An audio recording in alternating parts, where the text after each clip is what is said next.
Good afternoon friend, সবাই কেমন আছেন? আশা করি সকলেই সুস্থ আছেন এবং ভালো আছেন। আজ চলে এসেছি আজকে রান্নাবান্নার মেনু নিয়ে। আজকের মেনুতে আছে ভাত, রসুন দিয়ে মূলো শাক ভাজা, শোল মাছ ঝোল, আর অল্প মুগের ডাল, আর আছে মটরশুঁটি দিয়ে নিরামিষ বাঁধাকপির তরকারি, আর সাথে আছে টক দই। এই হচ্ছে আজকের রান্নাবান্নার মেনু। আপনারা যারা যারা আমাকে আপনাদের মেনু শেয়ার করছেন তাদের অসংখ্য ধন্যবাদ। কালকে এক বন্ধুর মেসেজে দেখলাম যে সে একটা আমার কাছে কিছু রান্না মানে আমার মেনু দেখে কিছু কয়েকটা জিনিস জানতে শিখেছে যে আমি কিভাবে করি।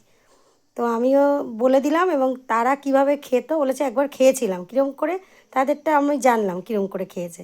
তা আমি তো সেরকম করে খেয়ে দেখিনি কখনো। আমি আমার স্টাইলে বানাই, তো ঠিক আছে তাদের মতো আমি একবার বানিয়ে খেয়ে দেখব যে কোনটা বেশি টেস্টি হচ্ছে। তো যাই হোক, আপনাদেরও যদি এরকম কোনো কিছু জানার থাকে, সেরকম যদি আননোন কোনো রেসিপি আমার চ্যানেলে পান, তো আমাকে অবশ্যই কমেন্ট বক্সে জানাবেন, আমি আপনাদেরকে সব বলে দেবো। তো সবাই ভালো থাকবেন, সুস্থ থাকবেন, আর আমার এই চ্যানেলটা সাবস্ক্রাইব করে আমার পাশে থেকে আমাকে অসংখ্য আশীর্বাদ করবেন। আর কিচ্ছু চাই না, শুধু আশীর্বাদ চাই। অনেক ভালো থাকবেন।